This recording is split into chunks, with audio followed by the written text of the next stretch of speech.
Alright, looks like we're live. Okay, cool. Yeah, okay, got confirmation, we're live. Alright, hello everybody. Testing, testing too. Sorry. Hello?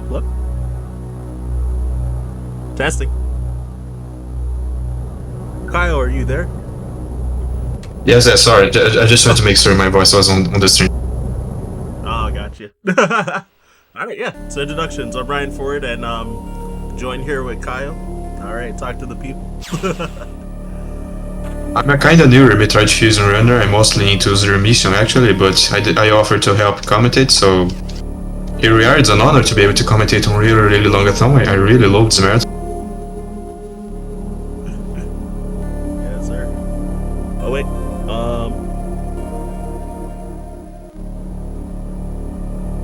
Oh, hearing if there's like a issue with the audio.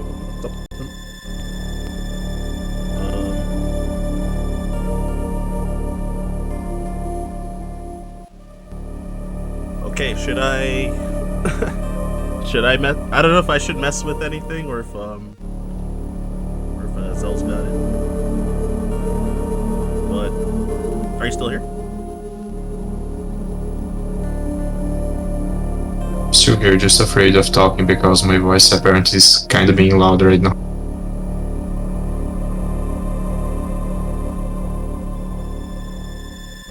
Oh yeah, true.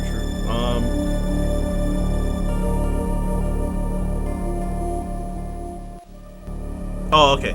Yeah, so I have to lower it. Okay. One moment. Okay, try again. I also put my input volume to 50%. Testing is good now. Oh, he changed his audio. Okay, hold on. Okay, let me turn you back up. Okay, how about now? Testing again. Try it real quick again. Whatever, we're really ahead of schedule, so like it's fine. I was supposed to run this like. Oh, sorry. Yeah, I guess it's fine now. I just put to 50%. We also try not very... to. Can you lower the game more? Okay. Yeah, Fusion is a really loud game, so I'm not surprised that I would need to turn it down.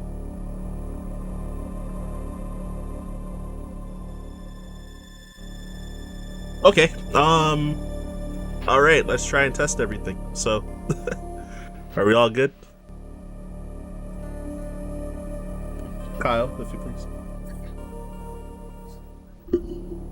I guess it's fine now, right? I also not hearing game out. I'm just looking at the Ryan's OBS screen. All right. Maybe a little higher for the game, mate. Okay. Hopefully that's better.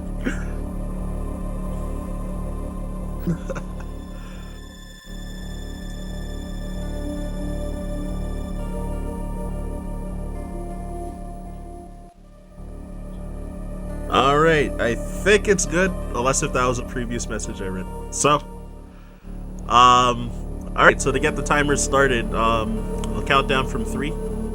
3, 2, 1, go.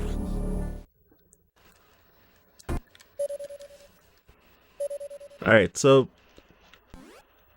Alright, Kyle, I'll let you fill in for the beginning part of the run, since you know more about it compared to the end game. So, anyone who has played Fusion knows there's a very large introduction to the game, and since it's big and all, it adds a lot of necessary time, and the game automatically saves once it's over, everyone decided, okay, let's just skip for speedruns. There's no reason to watch, like, legit over 3 minutes of introduction every time you want to speedrun the game, so we just started the Metroid.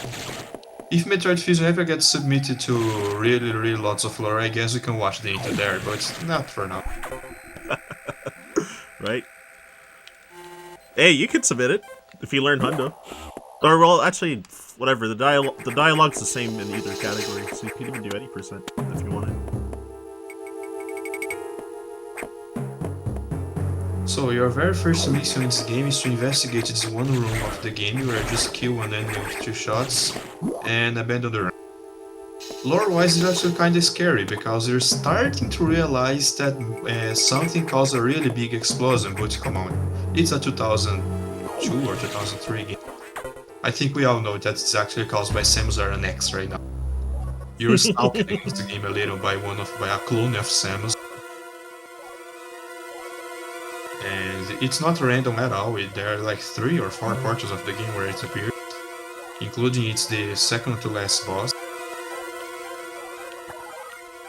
Oh yeah, someone said something good on the chats. Sound warning for the Ridley fight. It's going to take a while. The Ridley fight's like 1.5 hours from now, maybe it's like less. And it's really loud.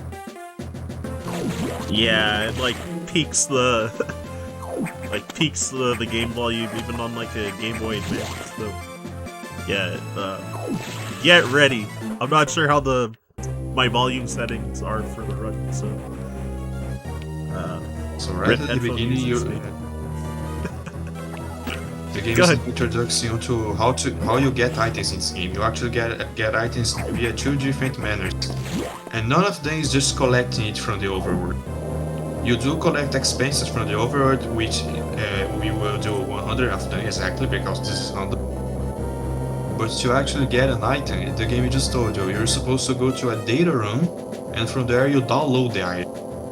It's kinda weird, but yeah, Samus' new suit is compatible with downloading an item, and right now we're going to download Missile. So this is one of the few Metroid games where I get missiles before Powerbomb. This is the data room, and we now have 10 missiles. Yeah, regular old missiles. Stronger than your regular beam. They're very good in field. Yeah, for the sure. regular being probably is stronger, but like not right now, but overall through most of the game your regular being is going to be slightly better than missiles. But right at the beginning, just you don't even have charge beam, so you want to actually use missiles in the fights. Yep. Oh, I missed the wall. So it's like minor movement optimizations. Like some of them save a little time and like lose a little time if you miss. Like frames here, frames there, kind of thing.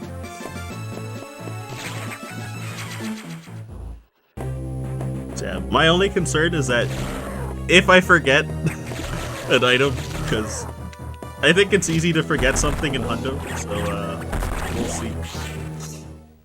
Like, I can explain double Idor doubles. Lots and lots of double missiles. Like basically everything you can hit with a missile. If you're supposed to only hit with a missile, once you hit, it gets invincibility frames. Like on the exact frame it lands, it gets invincibility frame. Or maybe for Idor it's like 1 frame later, you get 1 frame. Yep. But this doesn't show the fact that making your missiles kinda converge mid-air is surprisingly low. They got good energy on the button. Hey. Lucky me.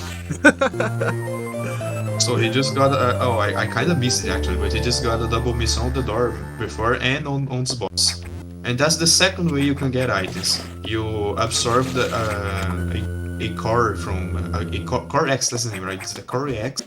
Yeah. And whatever ability the boss was using against you, now you get to use it back. So that boss we didn't see, but that boss could morph into a ball, and as such you now stole its morph ball and now have the morphing.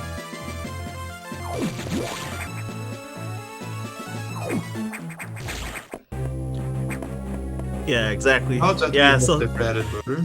Oh, sorry, I cut you, Ryan. Oh, oh, no problem. Yeah, I was just gonna say, like, if he rolls around, like, he can get it. Oh, I said no by accident. Okay, yeah, so he can get invincibility, and yeah, it wastes a lot of time every time he rolls. So yeah, weirdly enough, with text mashing, since I'm holding down every time a new text box appears, and I'm mashing A to try and clear the last text box as fast as possible, accidentally got a right press, so I made Adam repeat himself, so I wasted some time clearing that text. I guess it happens, but It's the first for me. All the game explodes. Now is the first time we see what is causing all those explosions around the space station. I won't go in too much detail on the plot. Like, I think we all kind of know how this game's plot goes. It's like, strangely enough, most of this plot's pointless. You're just investigate, and then at the end you destroy the space station, which you technically could have done way earlier, but it is a mystery game, you know. You're kind of investigating the X and discovering how strong they are. Yep. So there are 6 sectors in the game. As we all know, this game is not very open like most of the Metroid series at all. We just go into the sectors in a predetermined order. And the order is not 1, 2, 3, 5, 6, you're done. Like, it's really bizarre. Lots of sectors you visit a million times. Sector 5 you visit like 4 times, I think. No, it's just... Anyway, you visit Sector 5 a lot of times, Sector 1 lots of times, Sector 6 2 times. Yeah, exactly. And you have a mission here, which is to destroy all the... What do we call it? There's like a few air purifiers on some of these research runs, and the X for whatever reason are attacking the air purifier. Your mission is to go there and look at this ugly green thing. You're supposed to fire 2 missiles. 3 missiles. Yeah, 3. Yeah, 3 missiles.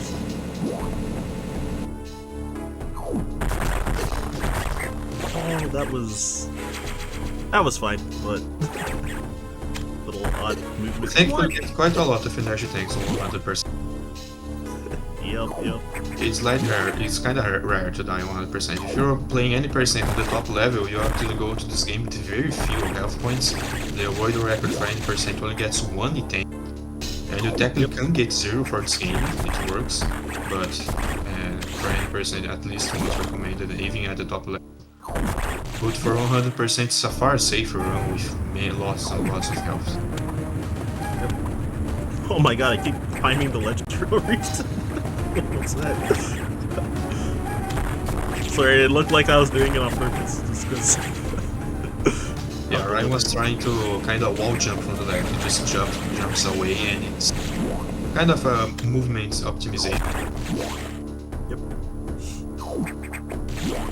Yeah, and I want to try to be at full health to ensure that the X's drop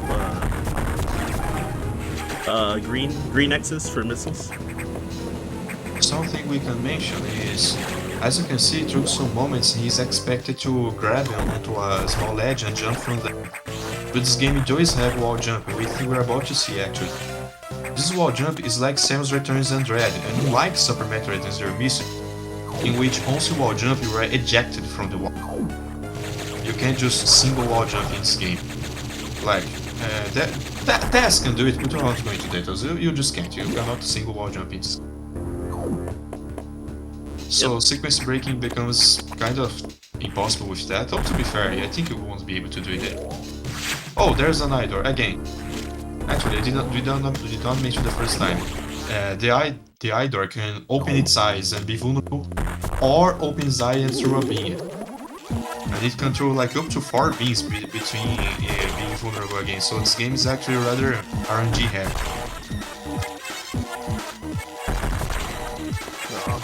And we are again, look at this Core X is slightly different from the other one.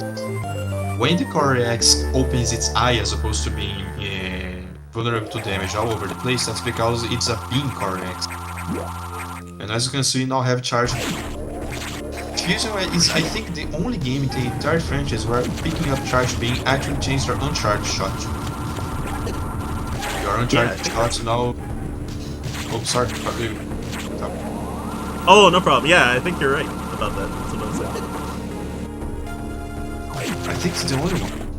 And yeah, your uncharged shots now 2 beams at once.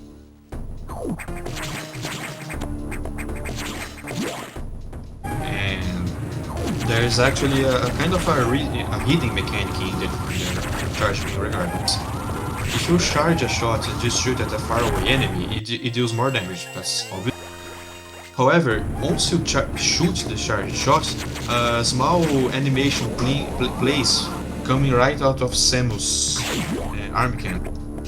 Pay attention, every time he shoots a charge shot, like a small half moon appears from the arm cannon. Yeah, the flare.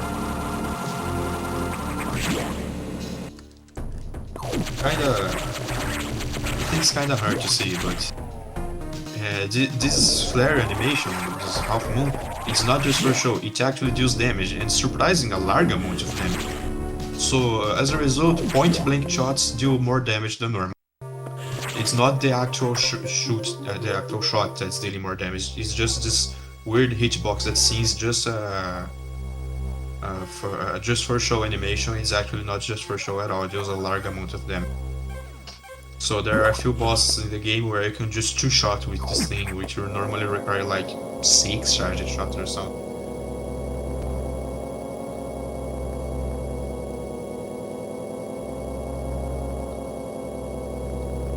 Yep. I'm just trying to figure something out real quick. Oh, I'm going the wrong way.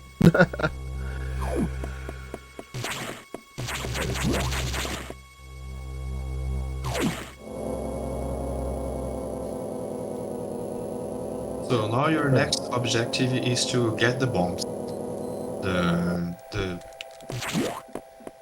Galactic Federation, whoever is helping Samus, stated, "Oh, we have bombs data ready, and you can go to Sector 2 to download them."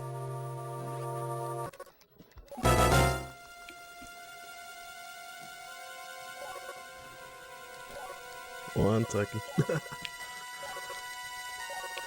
But yeah, go ahead. My bad. That was I want to talk. So that's our next objective: get bombs. Bombs in this game are really nerfed from previous game. Again, the developers kinda did not want to sequence breaking, so they decided to make infinite bomb jumping possible. Unfortunately, how they made this is by making your bombs take like 3 seconds to explode, something like that. Doesn't sound a lot, but Super Metroid Zero Missions bomb explode almost immediately. So you will see that bombs in this game unfortunately take a long time to explode.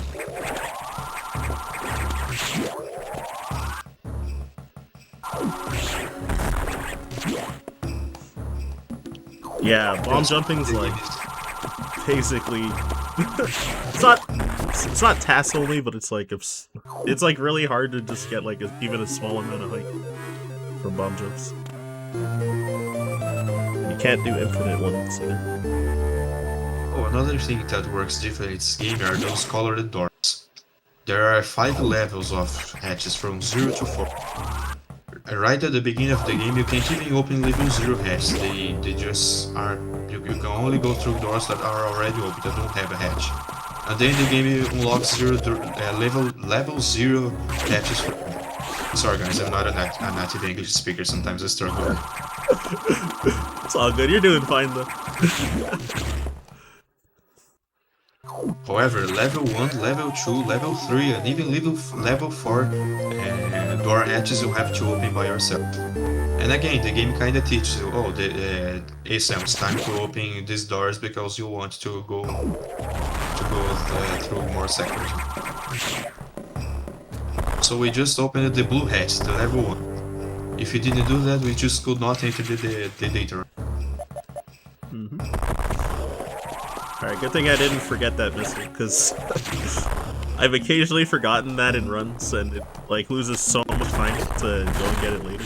Because that door got destroyed by SAS, so can't come back from the way that I came.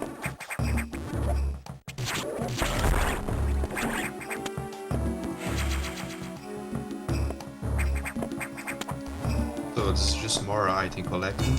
This game does have a long cleanup at the end, but we also collect some items slightly out of the way that we're not for in person, but well, it is 100%. Yep. And Yeah, like a lot of the run is stack. kind of interesting. Oh, sorry? Huh?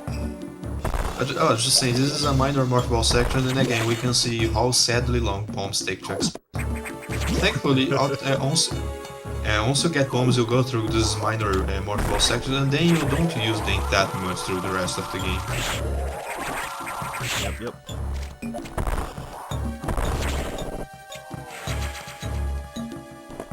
Alright, so kind doing... Oh, I failed, never mind. Oh wait, I did that wrong. Bombing the blocks. I did the order of like what the fast strat would have been, and I did it really slow. But I meant to go in reverse, but that was kind of a brain fart.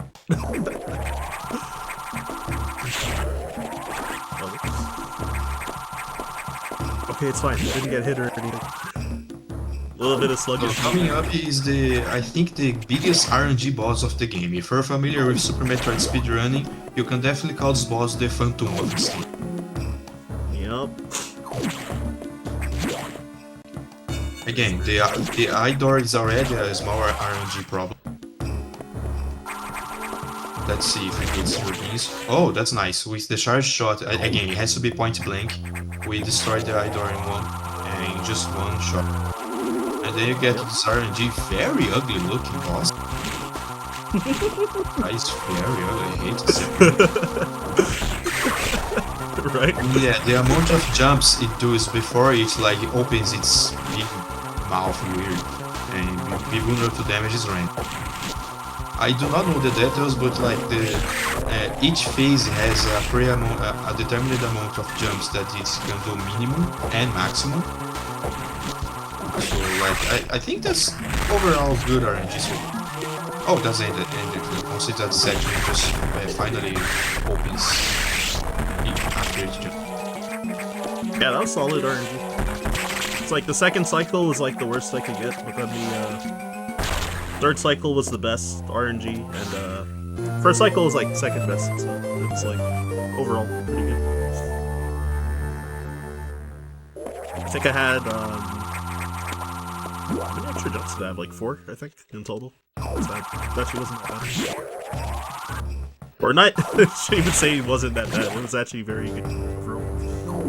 So I'm gonna safety save because I do want to show off sack skip, but I might die from failing it, so we'll see. Yeah, I was actually about to suggest that. So this is the first time you actually get to see the Samus RRLAT6. For any percent runners beginner, it's actually recommended just waiting the Samus RRLAT6 click on run. However, on 100% you're guaranteed to have enough health to... Oh, that failed, unfortunately. Yeah, I moved too early to the left. Honest, I don't know the details either, but if you get frozen, then eat the super missile Samus RRLAT6 shoots, you take 3 energy tanks out of damage. And on 100% you're guaranteed to have 4 here. So you can do just that. You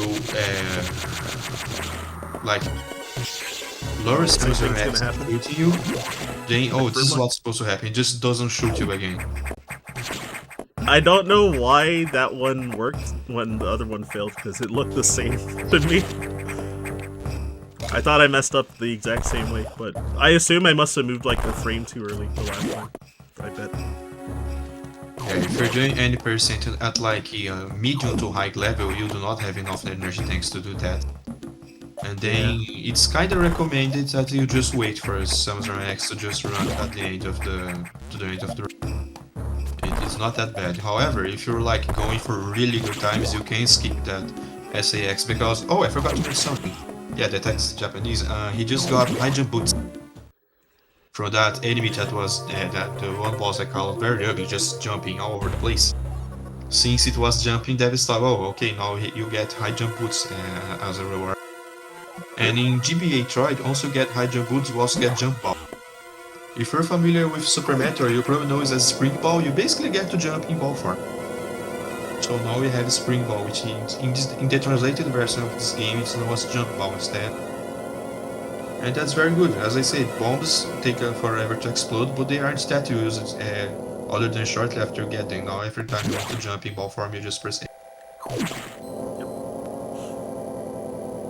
Yeah, you can hold A when you're about to land as well, and like your spring ball will buffer a jump, but I think it buffers like 3 frames after you land, so So, for example, you can't buffer a jump on like crumble blocks, basically.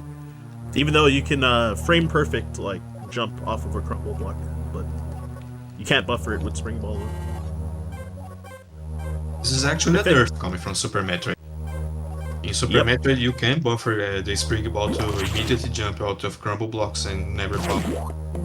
And in this game, there are technically no puzzles where you're expected to jump out of a crumble ball. So even though you can, the game desires you not. So you cannot just buffer jump. You have to time it perfectly. And playing doesn't work for Morphos, for example. I think we do get to see crumble block jumping on the cleanup segment. Alright, it's fine, it's fine. Oh, it's not fine! Oh god. Oh, dude, watch out, Ryan. What is this? It's a new mistake for me. Oh my god. Okay, it's fine. It's fine. Since it's no. And I managed to... Oh wait, you're going to get an ash tank right here, so okay, the Norse guy, not about to... Yeah. No, I should be fine in terms of health. As long as I don't get hit like 3 times by enemies over here. You do get more health in this game overall, but early game for Metroid Fusion is actually kinda scary, at least for the casual runner, because enemies do a lot of damage. Which actually is more consistent. Samus's suit just got beat up at the game's intro, and now she has a far weaker suit, so Devil's thought, oh, okay, let's make enemy really hurt Samus, even if you just slightly touch them. And as a result, there are 20 energy tanks as opposed to like 14 from using or 12 from Zero Miss. There's a lot of energy tanks. Yeah, yeah, especially in Sector 2, like those caterpillar enemies, they do a lot of damage for like how early that they're there in the game. I think they do like 43 damage per hit. So, and a lot of times you only have like somewhere between like 1 and 3 like energy tanks generally there. So they hit really hard. And then there was that one blue caterpillar that does like, I think it's like 77 damage. So it's absurd. Not that like interested in damage value, but I do know that saying a lot of damage is very much correct. Yep. Alright, I tried some swag, so I'll try it again. There you go. So last time doing swag. But yeah, I interrupted you there. Point-blank shots technically do more damage, and again, it's not about the beam travel distance. The actual beam do the same damage regardless. It's about a weird half-moon flare thing that comes out of the cannon, which looks very just for aesthetics and easy. We're about to see that being very relevant in this block. If you fire 2 point-blank shots, the boss died. But it needs to be really point-blank, and this boss is like a snake guy or this thing, very fast. So it's not that free. Oh, I think we got the first shot. The first shot is kinda easy, the second one not so much because the position of the boss is really... Okay, I got it. I thought it was too early on the first one, but it was actually good. And again guys, as soon as a missile hits the car thing, it gets invincibility. So it takes 6 missiles to destroy, and he got that 3 double shots in your... 5 for this one. 5 for this one. Oh, 5 for this one, sorry. Yeah, that's all good. Maybe one of the double shots wasn't, and then yeah, so just need 2 doubles for that fight. It's not so bad. So doubles isn't that hard for this game. They are slightly easier than they look. They look like very precise, and like getting a few doubles in your run at all isn't too hard. Although if you want to get consistent, you do need to practice a little or a lot maybe. Yeah, getting like all of them in a run is so difficult, and the late game doubles are really tough, especially.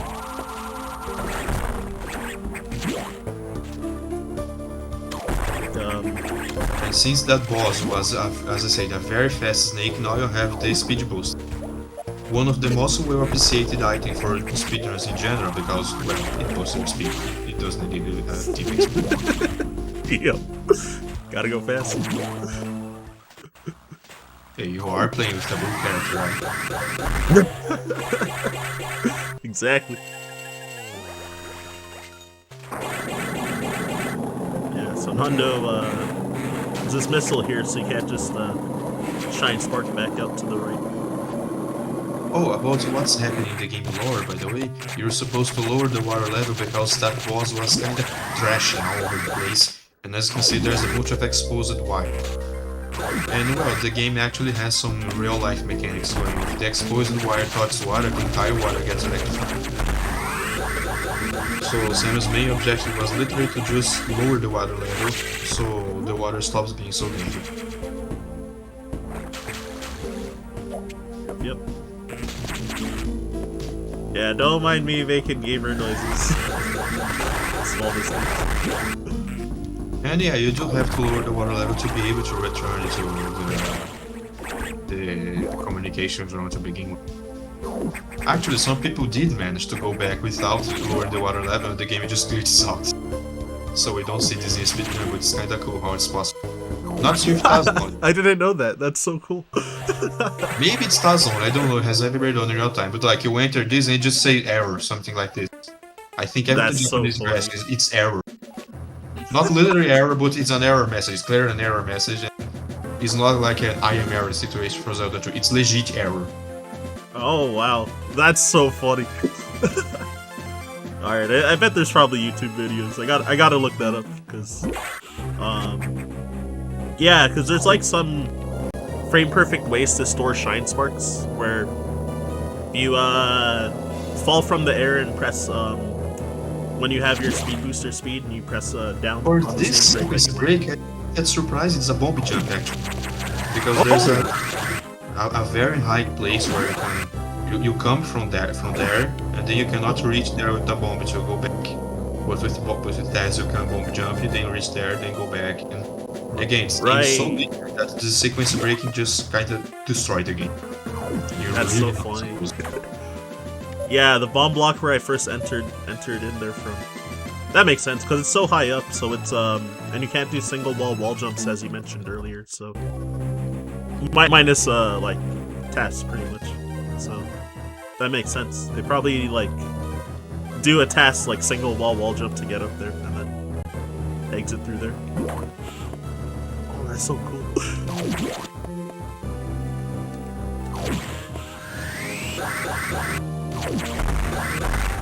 So the sector right at the beginning has no enemies, but that doesn't last like at all. Right, it's kind of oddly empty for a bit. According to the game, you can only get. It's actually kind of a maybe a small plot hole to be honest, because Samus can get to the sector as soon as she opens the blue doors, but the X can only get as soon as she opens the green doors. Doesn't make a whole lot of sense, but yeah, what? It's just such a big game. It doesn't need to make so much sense. Oh my god, I never noticed that plot hole, but yeah, that actually makes sense. Oh my god. So now you have opened the green doors, the level 2 hatches are open. Again, those opens ever in the game. I mean, unlocks you still need to shoot, but that's the analysis.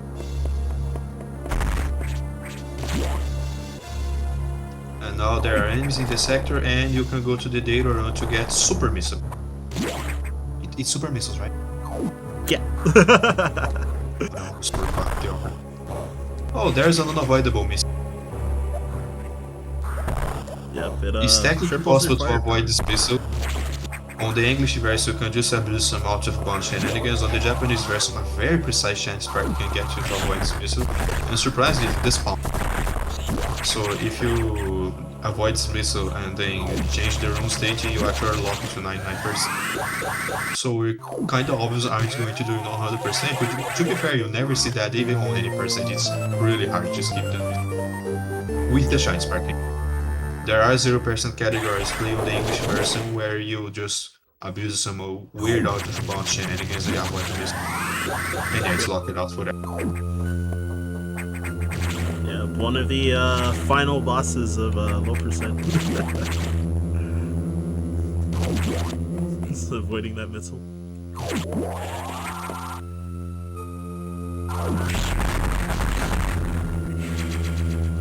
So the thing is, in getting the ice, the next item you get from the data room is ice missiles. The game explains to you, Samus is now part Metroid and probably cannot fire an actual ice. So you're going to get ice missiles. Unfortunately, ice missiles freeze the enemy before killing. So even though you do more damage, you will be kind of a downgrade. But before that, 4-ounce missiles are stronger than me. Yeah. Also, every time you get missile upgrades, they make your rate of fire slower and the speed of the missile travels faster. So later on, when I have to fight cores, then getting doubles is gonna gradually get harder with every missile upgrade that you get. I actually did not know that. That makes sense. The fusion missiles are like so bad, or like so hard for getting doubles. So that's literally the only missing Sector 3 right now. You just get the super missiles. And now I think it's Sector 6 time, right? Yeah, that's right. I had to think about it too, I wasn't sure. It's like, wait, is it 6 or is it 5? Wait, I don't have Varia, it's not 5? So the Federation realized there are both extremely hot runes and extremely cold runes in this laboratory thing. And Samus cannot naturally go through a room that is like over 1000 degrees Celsius because of. And since she's part Metroid, even cold runes now hurt her. So they decide, okay, I think we need to make her Variant suit so she can actually enter every room in the game without having to be worried about its temperature. So they said, okay, you can go to either Sector 5 or Sector 6 to get the upgrade. However, Sector 5 is Sub-Zero.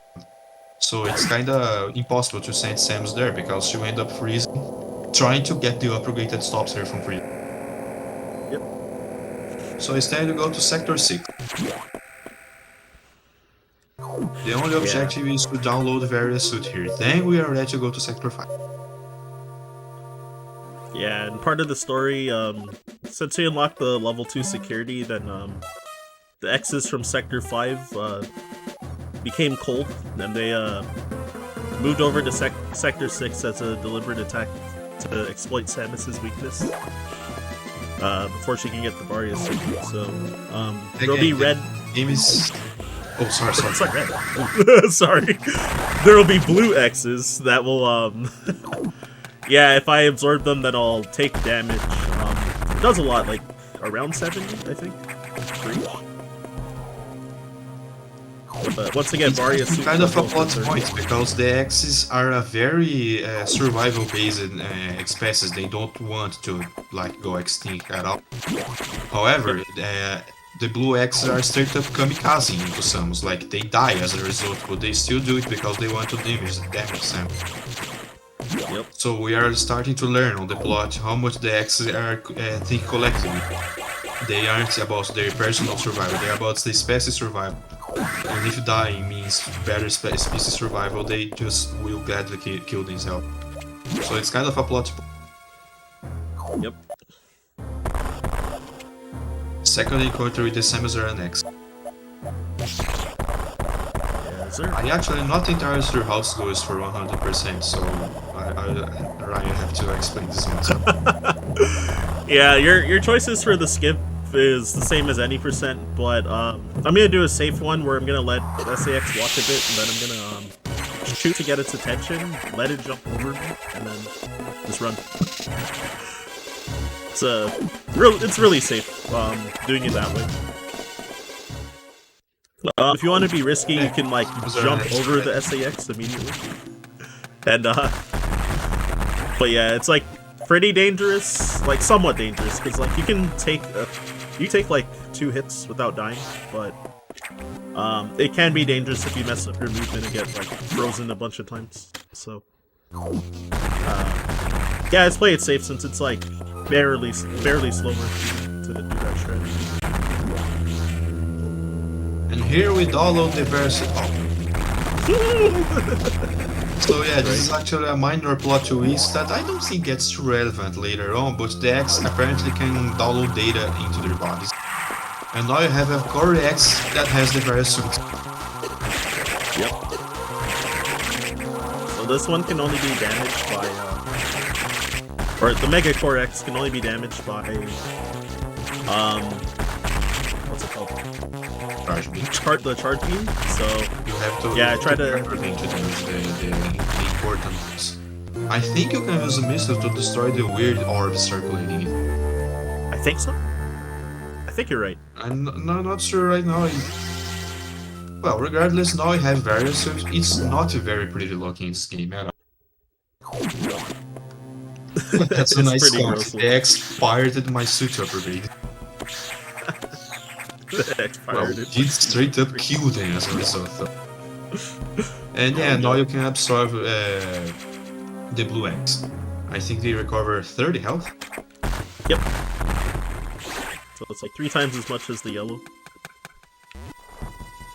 Cause yeah, recovery in this game is like pretty rough because you get yellow X's almost all the time for killing enemies, so you don't heal a lot generally, aside from red X's, which are rare drops. This is a nice detail that every time Metroid Fusion goes to a marathon, the commentator is legally obligated to mention how the game actually makes the X stop kamikazing into the blue X stop kamikazing into gradually once you get like the run after you get there, so they are still killing themselves on you, but this time it's useless because they're only healing you. And after that run, they finally learn, oh, okay, this is not working anymore, might as well start to run. Yep. A very nice data that they added, and every time Fusion is in a marathon, the commentator explains how good this data is, so there, I played my part. Thank you. Holy, these enemies were really out to get me. Yeah, there's some cool routing here. Since bomb takes a while to explode, we actually open the way to that vessel, but then go on and just get in the way back. And on the way back, we open our way to an energy tank, but since we will visit again Sector 6, we again just drop the bomb and leave it for later. It's a permanent flag, so the way is now cleared, but we leave it to get into later. Yep. Oh my god, is that the Kirby Master? I'm occasionally looking at that.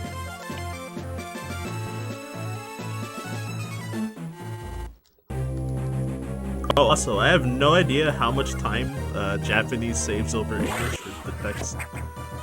I think it was mentioned in the tutorial I learned this category from, but I actually might be making that up.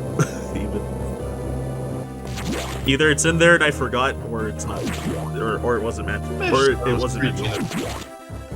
Sorry, 3 minutes. Not sure either, but yeah, I think it's okay. Okay. I bet. However, on English you can actually do some cool stuff like, since sorry, I kinda had a point.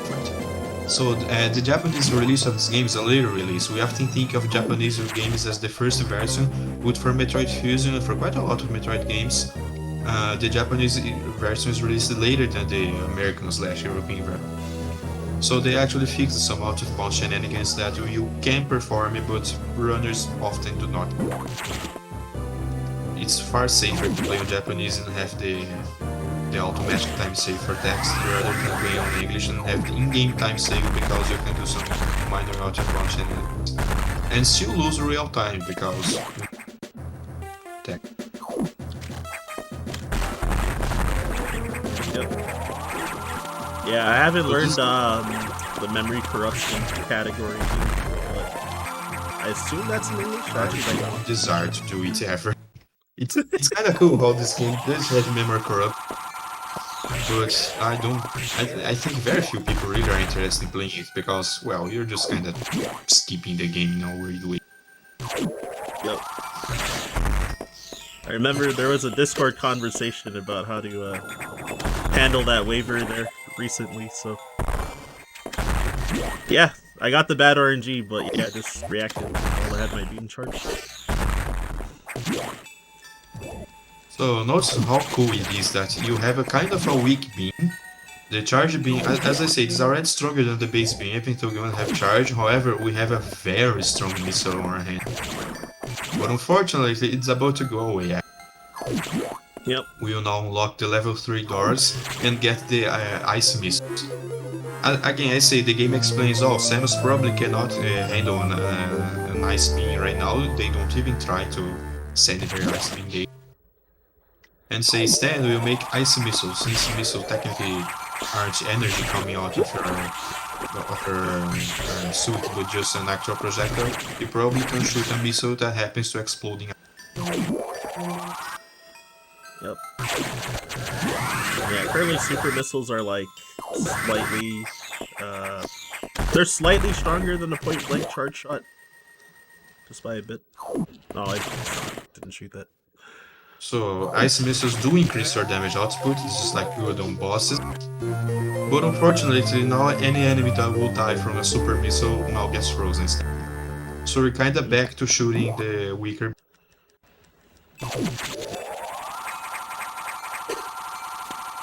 Oh, I didn't mean to grab that. Whoops.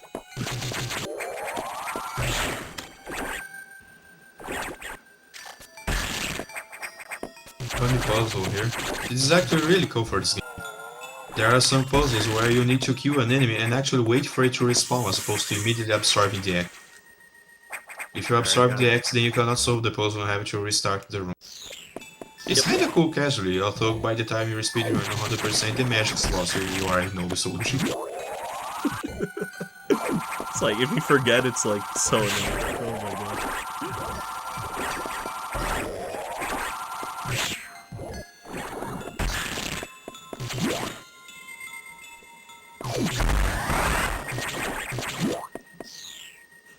Well, occasionally I'm doing, it's like ledge cancels, I guess. Like, you, shoot to break your spin so that you can, instantly land, on a platform above you. Saves a small amount of frames if you do it right. It actually loses a bit, like, loses some frames if you're, like, a little too late when doing it. Oh no! A lot of, errors there. You can also press up to break your spin as well, to achieve the same Everyone, thing. post emergency in Frankers in chat right now. Go, go, go.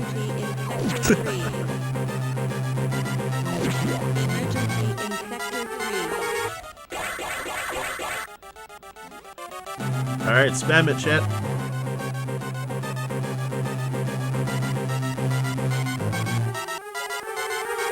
Remember, if I see a Ralph or Z, someone's getting banned. Just saying. No, I'm just kidding. My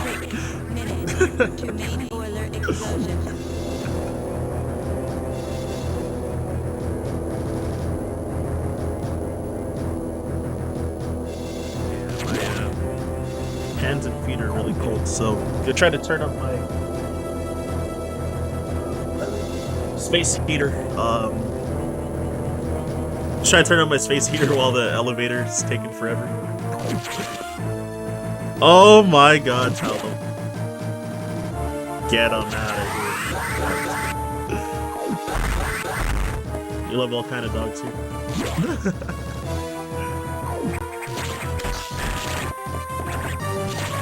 So yeah, this section of the game is just kinda to scare the player. Again, it kinda progresses the plot because it shows how the X are all willing to, the entire space station is willing to die because they want Samus dead. So even though Metroid Fusion plays a little on the horror game side because the X are so powerful and scary and you are being stalked by a clone of you that is stronger than you, it also shows how much the X is scared of Samus because they are all willing to die just to make sure Samus dies and don't kill the X that exists on the planet SR388. Whoa, that So it's an horror game, but also reverse horror game.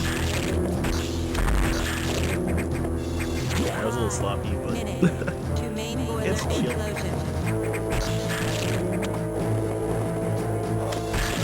The good news is, it's the last section of the game where you have to deal both with a weaker beam and a missile that cannot one-shot enemy. Yo, thanks for that compliment. What? I'm so mad. I'm not actually mad, but... Yeah, they started to just increase that guy, but somehow the missile missed. I must not have it. And it was jumping to the left, too. I don't think I've ever seen that. So again, we have a core X. Getting the core being X to be more precise, you can't just shoot it, you have to open its eye. It opens its eyes automatically, actually. You can double this guy, but like it's considerably harder than the other doubles in the game. The first one's really easy, but I missed it though. Oh man. The second and one we have the white. Missed, but... Remember how the charge beam technically make your beam 2 shots? Now that's 3 shots. Yep. And yeah, it's considerably stronger beam as far as I know. I do not have the damage values in my head right now, and I don't remember. But I think every single piece of the white beam deals a decent amount of damage. Multiplying that by 3, the white beam is actually kind of surprisingly strong. So weaker enemies, you can finally just spam B and they just die because white beam is strong. Yeah. It's really convenient not having to like charge shot or with enemies. That I can just kill that or anything.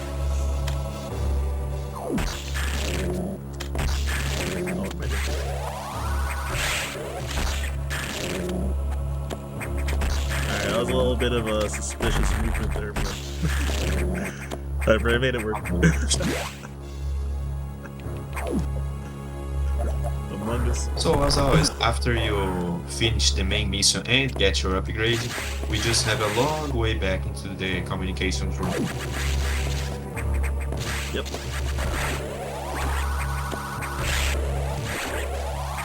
Yeah, occasionally, one random mechanic, like occasionally I've been doing something called R-Shot, where if you have a charge beam and you press R to toggle your missiles, then it'll release your charge shot. But when I was climbing on those like the ladder things on the ceiling, then if you let go of a normal shot, you'll stop moving briefly. So I was doing an R shot so that you can just like keep moving and shoot at the enemies in the way.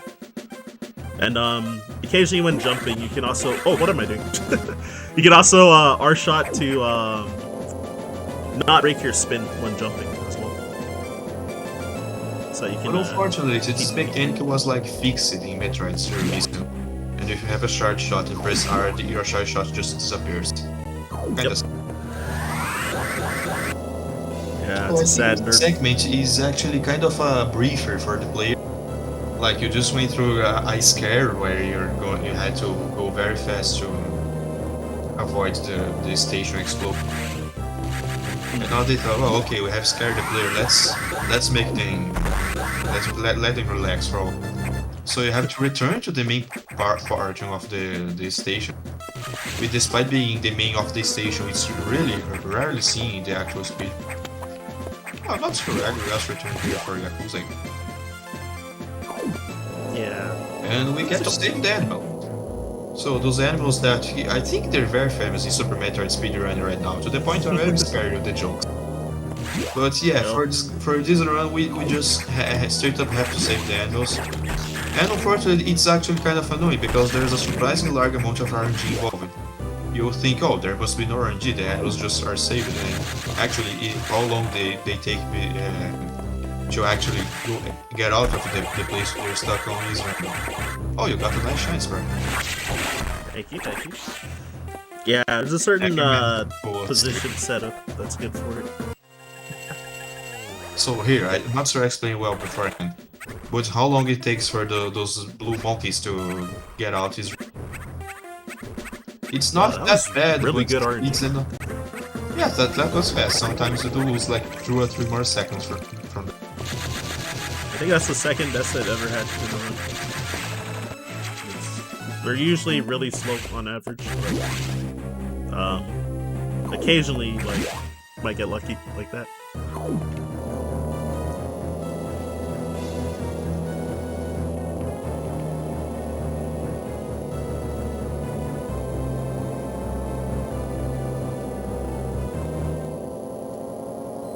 Yeah, so Samus is just talking about the animals there during the elevator cutscene. I mean, like, they helped her unlock abilities she didn't know she had on the Yeah, previous it's kind planet. of a briefer segment, at least for the casual run. On the speedrun, we end up not mentioning that you tried the impossible strategy and did not get it, unfortunately. So yeah, that Yeah, climb where he had to freeze some enemies, you can do it like considerably fast if you know how to jump and freeze them as they're spawning, but it's kinda hard to do it. So we sadly did not see it. Other than yeah, that, it kinda is a briefer segment even for the speedrun. Like now we just kindly walking back to Sector 5, where we revisit the data run and finally get the power bomb. We get some expansion on the way, but nothing much else happening in between.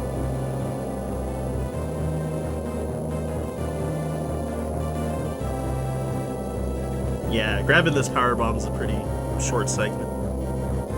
So, well, yeah. I guess there's like a little bit of a hundo cleanup that I'm going to be doing during it. Gotta make sure to not forget, because I think I'm more used to any percent now for marathon runs, so gotta make sure to not let my any percent muscle memory take over. And just like skip items. Even though 100% was the first category I learned, but any percent, I think I generally like it more for marathon runs, just because the cleanup is. Well, I guess the cleanup is really the only addition to the run. Like, happens. I would imagine the exact inverse of that. Imagine 100% is good for marathon because you get considerably more health and it's just safer overall. True. You can get more energy tanks than you're used to for any person. But like the current best player in the world, C. Scotty W. If he was doing any person, he would have only one energy tank right now. And even though he's the best player, he's not like a god, you know, he's just really loves the game, but it can go wrong and he can die like on night. And then just sad. Alright, it's a big time loss, but gotta hold that. So you can like barely wall jump and do what's called a jump extend to make it across that gap. But Oh yeah, this is just barely short. This one, Oh, sorry, go ahead. the tank, you had to kill a false tank. Really funny enemy there. I know, these guys, they're baits. Oh, no hole in one there. I tried. So here's what I think is the most useless SAX encounter. You just drop a power bomb there and exit the room. You have to avoid a single shot. The SAX was in that run, but it's kinda useless. You can get hit by the second shot though. Kind of a blunder, but I know I have already done it once and I was really scared. But I live. Yeah, if you have extra health, it's good, but yeah, in any percent, since your health is low, that's really dangerous. So for myself, in any percent, I get like 5 E-tanks throughout the run. So it's like not as bad for me, but if you're trying to be optimal, it's like actually a little scary if you like mess up your bit of it. They made a nice question in chat. That red crab, I think, is the only stray enemy in the game that drops a red X, right? Well, I think it's the only one that's guaranteed to drop a red X. You can in fact get red X from common enemies. Although it's super common to see like 10 runs in a row where it doesn't happen at all. The odds are really, really low for a common enemy to drop a red X. Yeah, But also what you meant to ask is right. That is in fact the only enemy that just guarantees a red X drop. Like the only stray enemy, of course. Like, you get red X from doors, you get red X from those barriers. Oh, yeah, this run is annoying. it's like a blue caterpillar as well in In Sector 2, that also, like, almost always drops a red X. The one that I mentioned that does, like, 77 damage. So, not the only stream after all, we're quite close to it. There are 2 streams that can drop a red X regularly. Yeah. And then the rest is, yeah, the eye doors always drop one, but, yeah, they're not, like, regular enemies, though. I think actually, Knight, that it's because you could technically waste all of your power bombs before going to that room, and then you will get soft lock if you do not have power bombs. Yep. So they put a name that guarantee a red X drop because the red X surprisingly even fills up your power bombs. I think that's the biggest reason. Although yeah, as a healing item after meeting SAX, it's kinda good for the casual. But not on repeat playthrough, as I said, you kinda know how to avoid that SAX. Even if your second ever playthrough, you're just so mad. Yep. Alright, so even though I probably don't really need a safety save, when I get into the ship I'm gonna save since it asks if you would like to save and it's faster to say no, but it's a pretty small time loss anyway. I think I accidentally saved my any% PB actually. I was just mashing the button. I meant to not save, but I just mashed the button, saved, and went, oh no, I saved. It doesn't really hurt, but like, it's a small mistake I did in my any% PB. Yeah, I've occasionally done that in like, just like regular RTA runs. So I gotta make sure to get that power bomb. It's weird, like, if you notice I dropped all the way to the ground before dropping that power bomb, because, the blockchain, if you power bomb, like, while in midair, sometimes it won't destroy all of the blocks for whatever reason, so you have to, like, use another power bomb. It's, like, so weird. This game does not have a whole lot of jank, but power bombs destroying regular bomb blocks that are supposed to break apart a larger chain is absolutely jank. Yep. Alright, there's the save. Yeah, since it doesn't do that longer, like, save animation, then yeah, it's a really, really short save when entering the ship. Probably loses, like, 2 seconds, I guess. Like, it's barely anything. Maybe 3. So we could not go here beforehand, there was power bomb blocks in the way. Also, if you visit here before actually going to the ship, there would be an invincible enemy in the way. With that, that's again, the game does not enjoy sickness breaking. Yep. Yeah, that cocoon will, like, actually be solid and, like, block your way. Here's the other low percent final boss.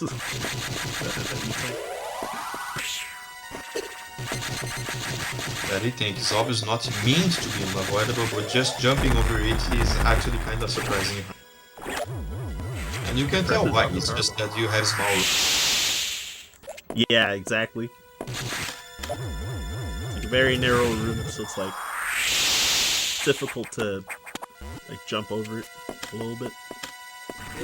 It's weird, in this game and in Zero Mission you can like touch those item dimensions like briefly before actually collecting it, so like you don't have to be like absolutely perfect in the game. So this was weird. As soon as you touch the ground, it already spawns, and you can just like shoot some nice missiles into it. Yep. You got a RNG here as well, where how many times he'll take to scuttle around the room. You can do it up to 4 times, so you only did it twice. I heard that he's slightly more likely to do a 4 round than any other. So that's why you want more common that you'll get to the first RNG this way. Dang, that was already a nice fight, actually. Thank you. Yeah, at any percent you gotta be more careful because of ammo. Like, in Hundo it's like not.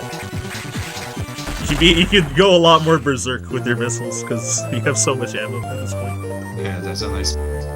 The first time I played this game on hard, I was trying to do no damage run. I had a hit counter. Of course, I would not get first strike, but I really thought I would be able to finish the run, so I didn't save or anything, and the Yakuza on hard actually killed me. Oh my I god. just had to abort the entire mission. So yeah, Yakuza is actually kind of a hard boss, so we had a nice fight. Yeah, a lot of people have trouble with him casually, and then even in speedruns, like in any percent, he's also like pretty dangerous if you have very little E-Tanks, because he does a pretty decent chunk of damage. So, you know, fighting him with like one E-Tank, you like really can risk dying if you're trying to go fast. And here we have the final SAX encounter in the game, and it's the only one where is scripted to actually find your enemies. I shot the missile early. Oh no! Ah!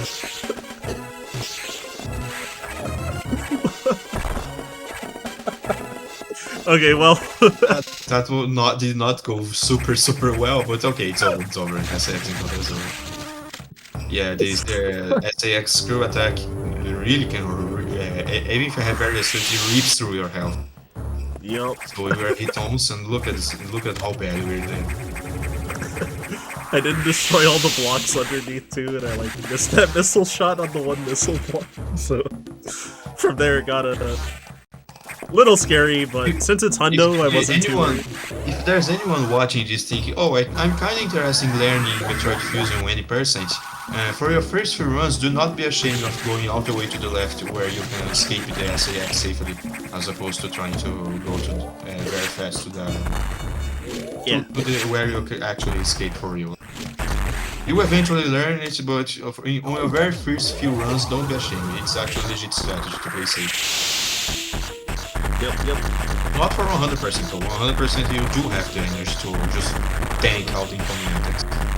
So this boss, it's called the Tori, and yeah, it doesn't move you, just shoot to the right while the rest of the room actually tries to kill you. It's kind of a weird concept, but a nice one. Yeah, there's like the flower on the left that shoots spores, but if you're standing as far right as you can on that platform, it won't shoot at you, so you have a pretty easy blind spot to not get hit. So I guess every double. Shoot. So you technically can double this score, which is probably the hardest in the game. And I think getting a single double here is like harder than getting the only double shot that exists in Zero Mission.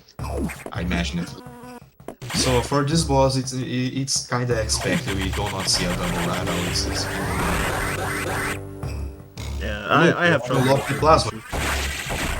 The plasma beam has a cool effect of piercing through enemies. But the main thing about the plasma beam is how its damage output is giant. Now you can rip every single weekend in the game just by pressing B also. Or twice. Yep. The damage output is giant.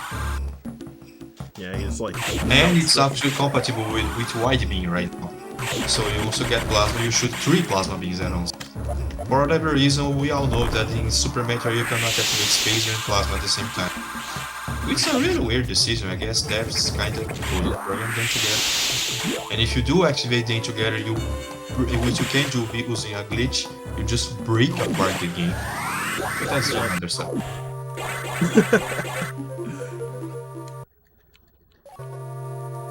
Yep.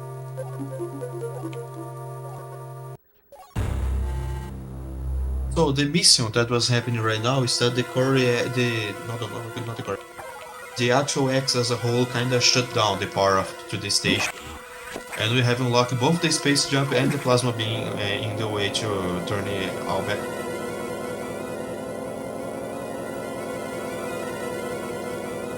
Yep. So, closer to the beginning of the run, shortly after we got super missiles, we fought a boss. It was kind of a fast fight, where there was a weird robot, it's called Box, and you just had to shoot at its core. Your next mission is to track it down and destroy that boss for real now. Oh, not yet. Not yet? Nightmare first. Oh, I forgot, sorry. I completely forgot about the gravity suit. Yep. That's all good.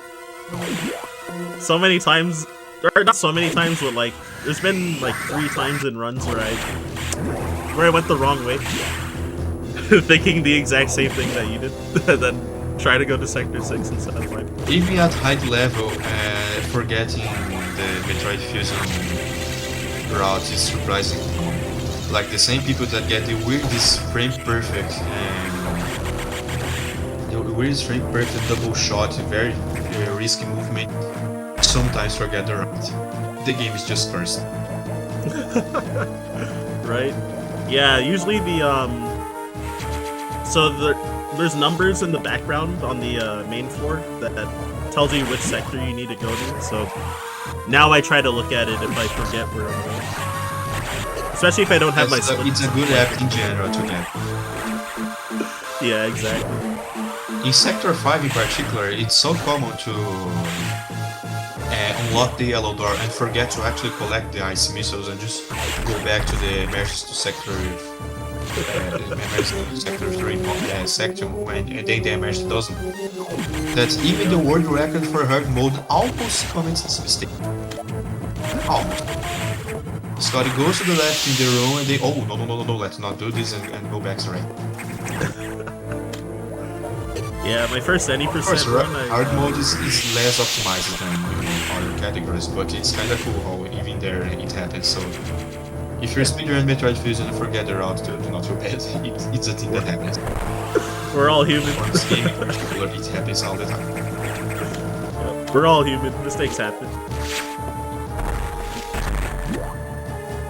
Alright, so this is. So are you going to get the safe method? No. Nah. It's not that hard to do what he did. It looks kinda hard to morph at the right time and grab the ledge. If you try yourself, it's not that hard, but yeah. Honestly, I would go for the safe method in America.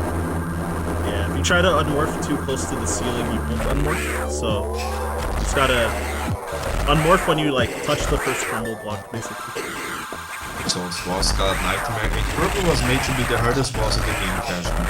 I'm not sure if it's considered the hard boss in the game in the speedrun. I think people will still consider Yakuza harder for the speedrun at least. Yeah. But yeah, the boss kind of moves around, knives into you, shoots into you. It's a scary boss. Alright, well, at least I fixed him, but that was weird. I've never Nightmare seen that frequently does a few loops through the room as you're also looping to avoid it, so I kinda don't know what happened here. Nightmare just got stuck with the bottom left and decided to ram into Samus. Yup. Ooh, triple double. I always got 2 doubles in practice right before this run. I always missed one every time. So, since Nightmare had total control over the gravity, being able to make it stronger and such, you get the gravity suit as a result. As a bonus, Nightmare even appears in another Metroid game. It appears in Metroid Other M. It's probably the best boss in the game in both games. I just really enjoyed the Nightmare fight in both games. I forgot that he's in that game, like Phantoon as well. Oh yeah, Phantom is exclusive to normal mode, it does not do hard.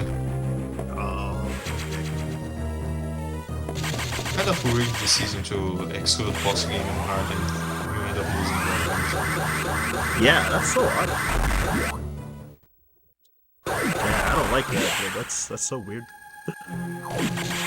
Yeah, there's another example of an R-shot. So I was able to space boost into the room to save a small amount of time. So like R-shot to open the door so that I could keep my spin from my space jump and keep my speed.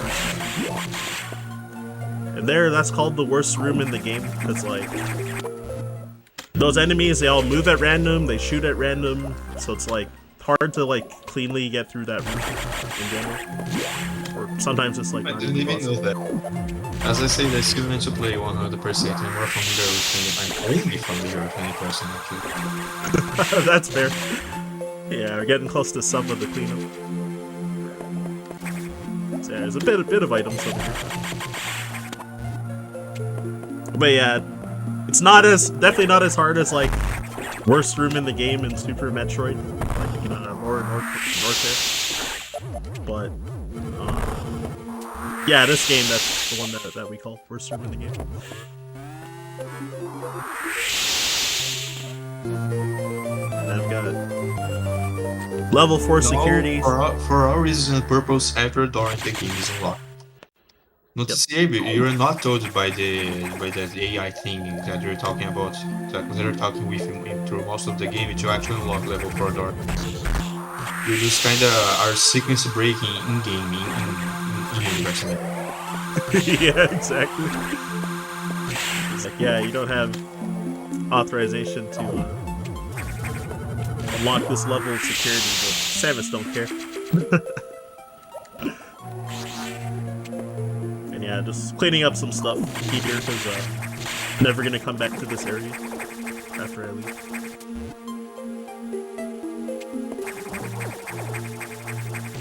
Oh, there's one item that I've forgotten once. Is it the next room? Oh, it's 2 rooms to the right. So now that I said it out loud, I won't forget it, at least. This room can be pretty dangerous. Again, since I'm not very familiar with Hondo, I kinda can't help you with that, sorry. Oh, no problem. I'll try my best to remember. But yeah, that room can be pretty dangerous in any percent, because if you don't kill those pirates right away, then they can kind of just like hit you around a lot. So you usually want to charge a plasma shot like before you even enter that room. But I've seen runners like either die or like come very close to dying at any percent.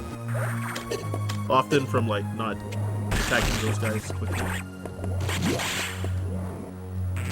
And here I want to try to do a Shine Spark chain.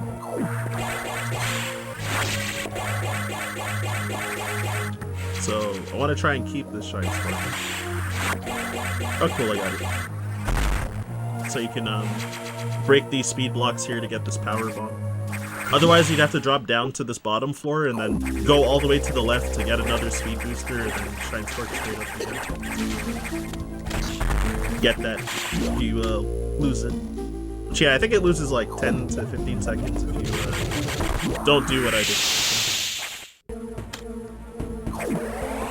So now you enter this data room unprompted and somehow unlock a new mission. So yeah, the game spots is kinda getting weird at this point. At the beginning of the game you're just told, go there, do this, go there, do this, go there, do this. And now you're told, go there, destroy Nightmare, and then you cannot go back, and then you turn on the level 4 you turn off the level 4 level 4 hatches, and then you enter the data room prompted and get the diffusion missile. So it's taking a weird turn, but it's not becoming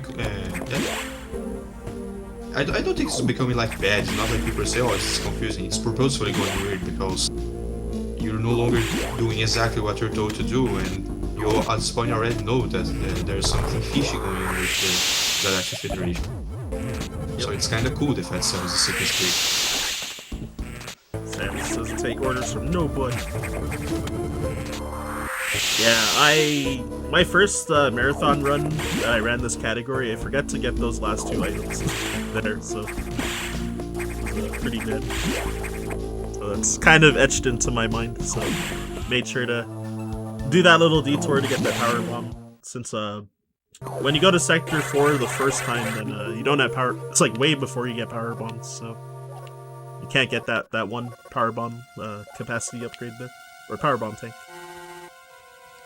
So there is the most convenient time while you're looping around to get out.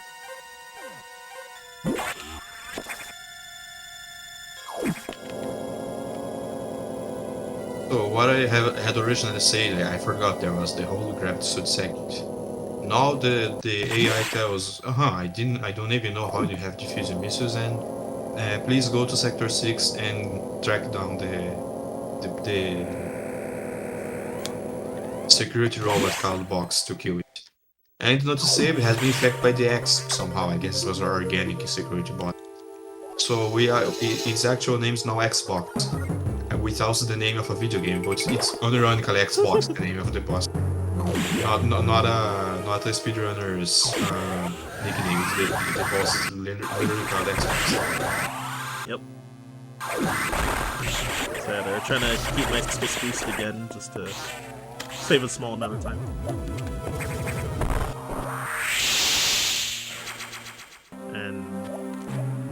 small amount of cleanup while I'm here on the second visit. So, as Kyle mentioned, I bombed that wall earlier because of how long bombs take to explode in this game. So, I blew it up so that I wouldn't have to like wait right there to blow up the wall. That might be too far away. Okay, phew, that was barely good enough.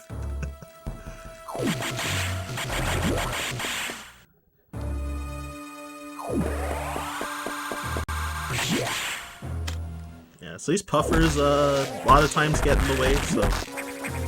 Ah, damn it. And if you shoot them, they it's like smoke that comes out that damages you, so... Well, talking about shooting, I guess do not explain what is the RRLAT6 thing you got. So the diffusion beam, it does one main thing. You cannot charge your missile shot. However, if you charge it, it doesn't actually increase its damage. Instead, it just, look, exactly what you saw. Large ice bomb effect where 4 particles explode around and whatever shots gets frozen. However, even though charging the beam does not increase the damage, it does have a base damage increase compared to ice beam around it, so it exactly is a stronger missile beam. And now it's the strongest in the game. D-pad screwed me over. Okay, there you go. Like shot the missile to the left for no reason when I was trying to aim down. So I think for this Core X, this beam Core X, doubles is literally possible. At least for the time being, humans can do it. I don't know how if TAS does it.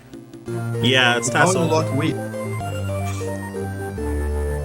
Yeah, I've heard legends about one person who can do it RTA, but I've like never seen a person do it myself.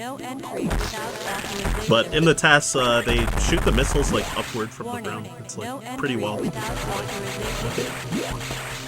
If I recall correctly, in this game, wave beam does not increase your damage. It's kind of sad, but well, you did already have plasma. However, wave beam is the classic shoot through wall. That's its purpose. Now you can shoot through walls and hit whatever is going on. It looks like candy. Oh yeah, the beam also looks very weird. I would say it looks like some kind of DNA string, or maybe first data links double helix, so double helix.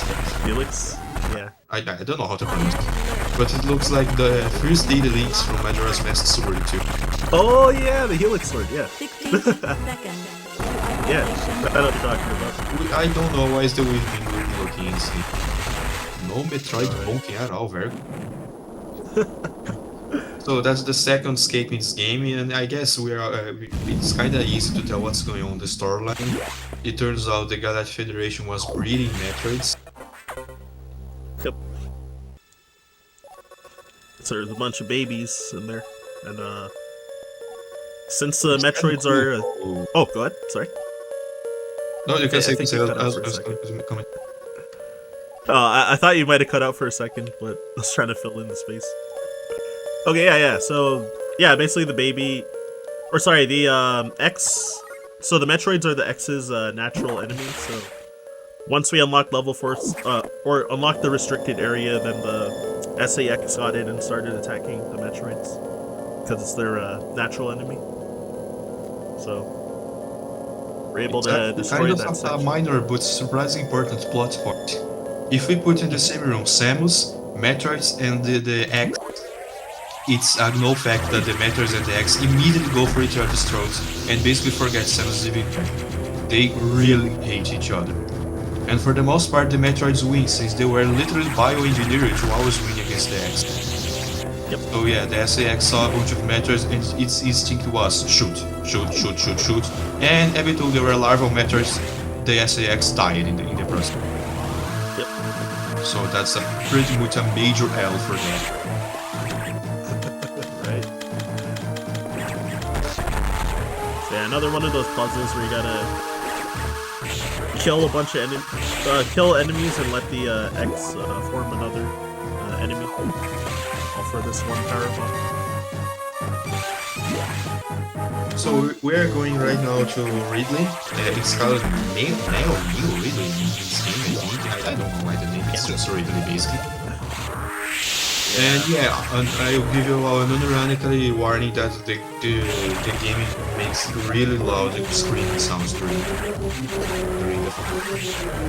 Oh yeah, about those yellow pirates, you are supposed to shoot them from behind. But how the game checks that is actually quite simple. It just verifies if you and the pirate are shooting and are looking at the same direction. So if you're looking at the same direction as the pirate, the beam deals damage. However, what we can in fact actually do is just shoot and turn around. So if you shoot at the pirate and do not turn around, it just tanks the beam. If you shoot and turn around, it does damage. It's intended behavior, just not how it's actually supposed to. Yep. It's pretty funny cheese. Very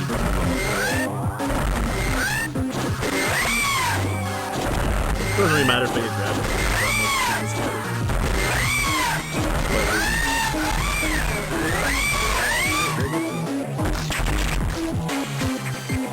Yeah, so destroying or getting doubles on this core is like the hardest one in my opinion. Because the fusion missiles, yeah, it makes your rate of fire extremely slow, and the rate that the missiles travel up, like they travel way faster than normal. So the window's really small to get doubles. And you get screwed. Which I think is the only time in the game where an enemy is not very obviously using the abilities that you get. Like, I don't see Ridley speeding. Yeah, that's true. Towards. So it's kind of where you get the screw attack, but I guess its tail is a good justification. Like, it was using the screw attack with its tail alone, not using the entire body. And yeah, you get the screw attack. Yep. And now the cleanup segment begins. As I said, I am not very familiar with 100% at all. I did warn Ryan about this, so I know exactly how the cleanup goes. So Yeah, so... I have to comment slightly more than normal for this. Oh god, I'm kind of rusty at the cleanup too, and I admittedly didn't practice it like that also. I'm trying to remember what the route that I normally do is. Okay, yeah, so I'm gonna do sector 1. Of course, you come here. And time, can I make a cool lore comment about Metroid? Yeah, go ahead. So when the Metroid breeding program was founded, Samus talks with the robot the AI she called Adam immediately after. And if you pay attention, I mean, you don't need to pay so much attention. Samus' basic reactions during the thing. She's like, just looks at Adam and does not get surprised that they were breeding Metroids. And even Adam says so. We were breeding Metroids all along, and you probably realized that, right, Samus? Because like Sector 1 is a perfect copy of SR388's planet.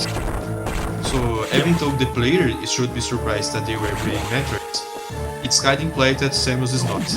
And it actually connects to Metroid Other M, where it turns out this is the second time in the canon where the Galactic Federation was cloning Metroids. And on Metroid Other M, when Samus discovers that they are cloning Metroids, she's very surprised. She's like, bro, what the hell?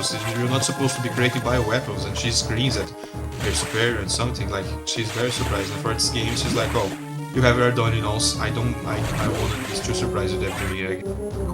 So that's my lore comment. Thank you for commenting that out. It's kinda cool. This game was made with Metroid Other M in mind, even though it won't come out like 8 years later.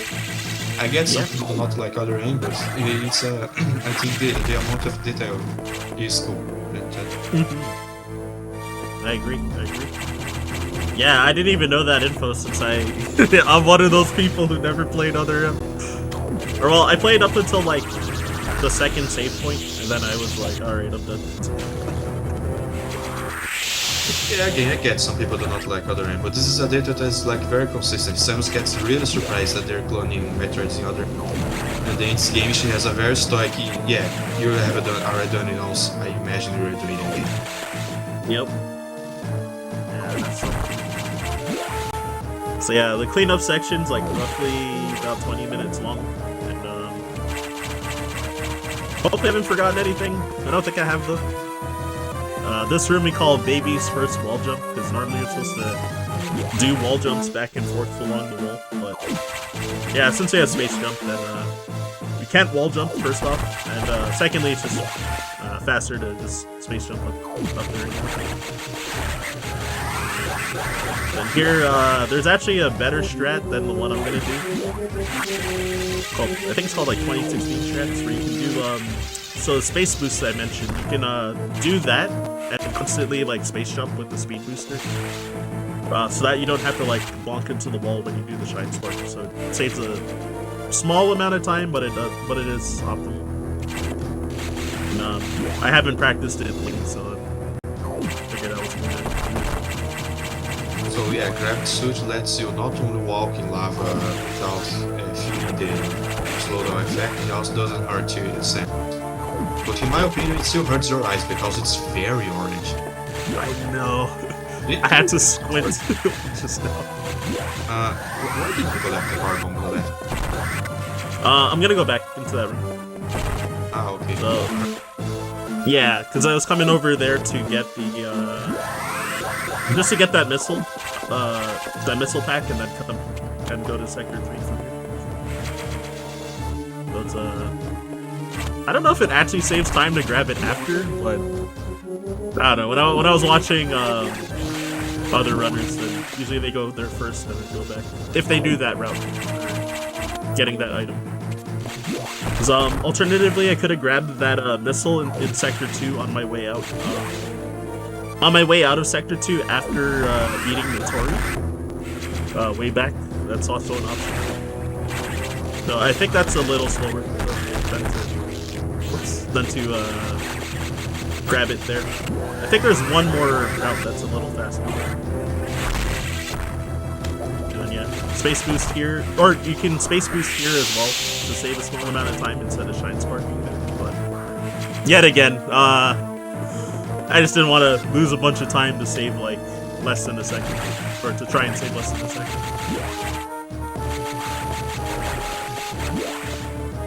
Yeah, so Sector 3 cleanup. Oh, what am I doing? So this power bomb over here, power bomb upgrade, I forgot it in a run. I tried to bomb jump up there. So usually I don't forget it anymore because I forgot it in, I think it was in my first run, first finished run. Oh yeah, something odd about this game we ended up not mentioning at all. Yeah, if there's a power bomb exploding on the screen, Samus cannot grab onto ledges. If you do it, just release immediately. I think you can even frame perfect climb up the ledge. Why? I don't know. But also, another very orange room. I think this one's even more orange. Yeah, I should have given some kind of warning to look for the eyes or something, because I'm like in this for a while too. That actually does kind of hurt, like looking at it. The room already has an orange filter because it's a heated room. And then you place more orange lava and suddenly it's a really orange room. Yep. It's actually a little faster to come here to the right before going to that side, but what you would do is on your way out you would space boost through the roof. But yet again, I'm not confident in doing space boosts, tight space boosts in general, so I figured I would just do this route instead. So that when I'm exiting out through the middle area, then I can just shine spark straight up instead. Which ultimately is a little bit slower, but like therapy though. Yeah, it's the garbage chute, so I gotta drop all the way back down. And, yeah, some items here on the way out as well. Movement. Kinda funny how you can get to the tank way early if you just do frame perfect crumble block jumps, but like there's literally no reason to do that, so you never see that. Yeah, you have to do like 5 in a row too. Yeah, sometimes it comes up in randomized to need to do those. it's weird how this game, is so, despite being so linear, has so much cool stuff you would ever want to see in a randomizer. It's like weirdly a weird mix between super linear and super well made for RAM. Yep. This is a fun randomizer. Like, that's pretty much the reason I picked up this game, was to try and play the randomizer competently. So that's why I learned 100% first. And admittedly, I haven't really been taking any percent seriously. Like, I think my last 4 PBs in that category have been from marathons, because I barely run that category. So am I to guess we will not see you running low percent? Oh, absolutely not. The nightmare fight looks fun, actually, in low percent. So, heard it's really difficult, like, because you gotta manipulate his movement really well to not die. Sector 5 cleanup. There's not that much actually left, because we cleaned up most of the stuff on the first 2 visits. So I gotta go up top here. It's a little faster to jump and freeze these guys than to continuously space jump up.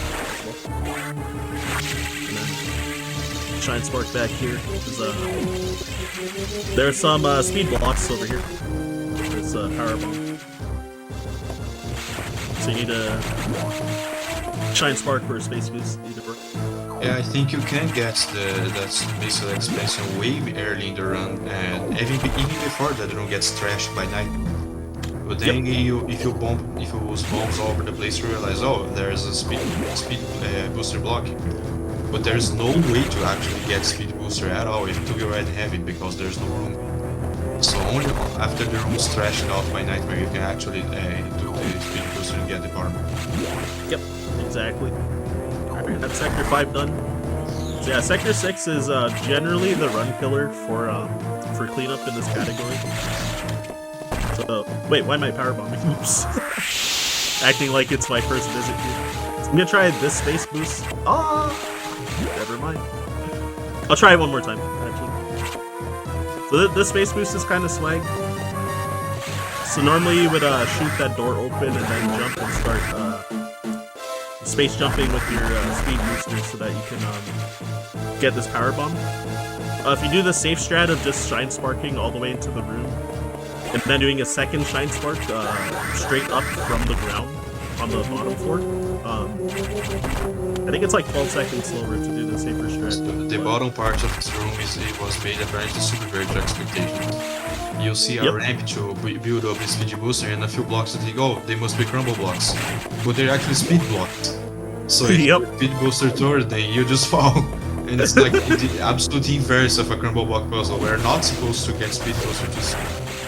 You have to stand, use this space jump, and land exactly where it needs to. Definitely a prank by the developers. A very minor one, of course, but you're like, oh, it's a crumble block, and they're not. You're like, Yeah, exactly. And then it's speed blocks, so you have to go the other way and use the ramp to space boost, which is pretty cool. So I used to have a lot of trouble getting this power bomb, because I would often just drop space jumps and then fall back through these speed blocks, and then you have to run all the way back and get your speed booster again. Because you don't want to Shine Spark straight up, because it'll bring you back to the restricted area in Sector 1. So so that's why you have to do that jump with your speed booster through the speed blocks, and then space jump. Because yeah, it would lose over a minute because you'd be forced to go back to Sector 1, and then and I've already cleaned up Sector 1 to begin with. Let's be glad devs thought of that. Like, you're supposed to the devs imagined everyone will just Shine Spark up. It's kind of what they expected to do, but they did realize, oh, it's possible for you to go via space jump, but they almost get soft block there. Yep. So they place those crumble blocks to completely prevent soft block, and now it's not literally possible soft block, of course. And we take in the best 100% route, we do in fact take the advantage of that to not have to go back to second as Yeah, exactly. And yeah, back there I did the so yeah, I had to do a crumble block jump Again, we talked about it being frame perfect to get that missile expansion. Oh wait, I'm not gonna get speed. Whoops! I definitely screw attacked through these blocks, took a hit, and then just kept running. As if I was gonna get speed boost.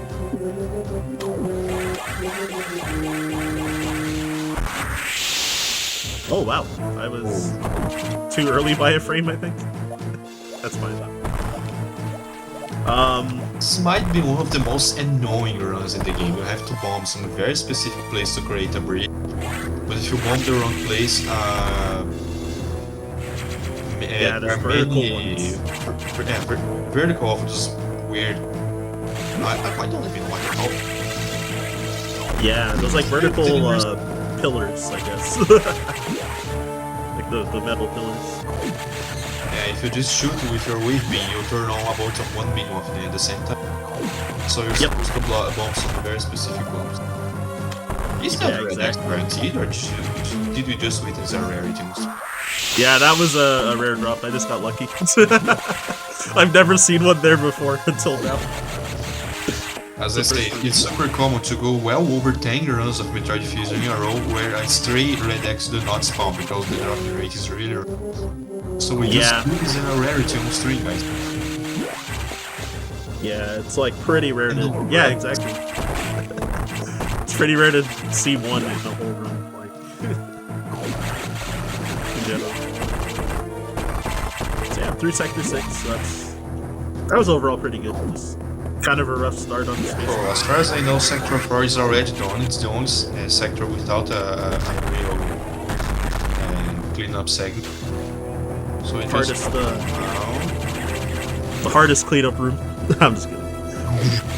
And on to Sector 2.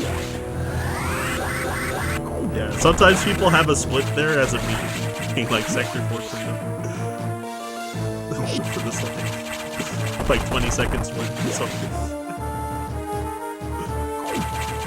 Yeah, and I've got Crumble City, where pretty much the ground almost everywhere here is crumble blocks, so yeah, you need a space jump through pretty much this whole way through.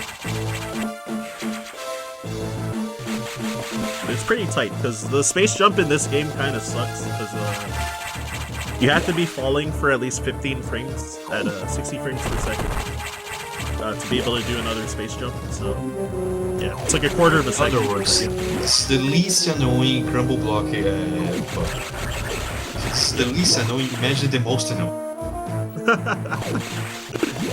Yeah, that one's not too bad though.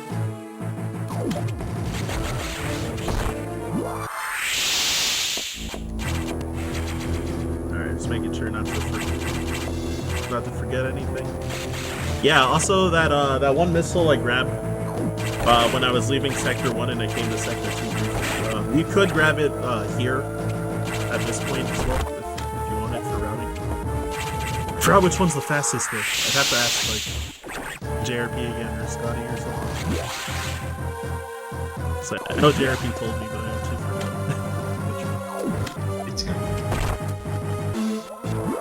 But either way, it's like, depending on when you grab it, it's like very, very tiny. So yeah, you can you can space jump through these crumble blocks. You can like when you land, then you can spin and then space jump immediately after landing each time. So instead of freezing all those weapons, you are giving 2 power bombs as opposed to only one for the means puzzle. Yep. Yeah, so you can just space jump through that instead of freezing the rippers and creating a bridge, which is the intended way. I think you're supposed to use the only kind of thing they have placed 99 items and they thought, we're still missing one. And they just placed another power bomb. Just down there. Get 2 rewards for the same puzzle. Right? So if you are more of an explorer casual player, you can actually get the items in this room and in this underwater section. Before getting gravity, there are enough pillars that you can go in, go out, like they're really pillars, you have to bomb the ground. So that's kind of cool how they allow the castle to do this, but for the speedrun, of course, we leave to the clean underwater movements. Yeah, you move so much faster with gravity suit, so it's just worth it to grab it there instead. Yeah, now I'm making my way to Speed Highway, so give me a bunch of Shine Spark chains to maintain my speed booster on this like highway going upwards, basically. And it can be pretty annoying to accidentally lose your Shine Spark here and then have to start all the way over. This is an actual crumble block potion. Yep.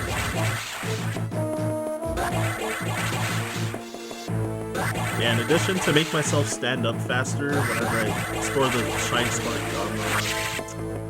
pressing up to stand up a little faster. And then that last crumble block that I ran through after picking up the item, you have one frame where you can store your Shine Spark there, and then you can spark this ball without having to regain the speed booster like I had to. People used the pause buffer to get it, but usually people just try to time the frame nowadays. Yeah, let's not forget people speedrun this game for about 20 years, which is all the game is to begin with, or 9. People legit speedrun this game ever since it got out, and it was an early speed game. So yeah, today strats are advanced and people are good at, not only are people really good at playing the game naturally to begin with, they're also more inclined to actually put practice time in there. Like they get practice wrong, actually they put wrong whatever, and just keep going until they're consistent enough at it. So this is actually a pretty well optimized game. Yep. Yeah, this year has become officially retro since it's 20 years now. Yeah, generally, like, retro stuff is considered, like, more than 20 years, but less than 40 years. I think over 40 is, like, 50. Dang, even Super Mario Bros. Is a vintage thing yet. I know, it's getting close, but not quite. Right? 4 years before that, you just had some really old arcade machines running on some surprisingly cool CRT monitors. Yep. So this should be the last item. If it's not, I'm sorry. I will not backtrack for stuff. Okay, yeah, I got everything. I just paused and checked. 100%. Of course, timing isn't when you get all items, so you have to finish the game. Yeah, exactly.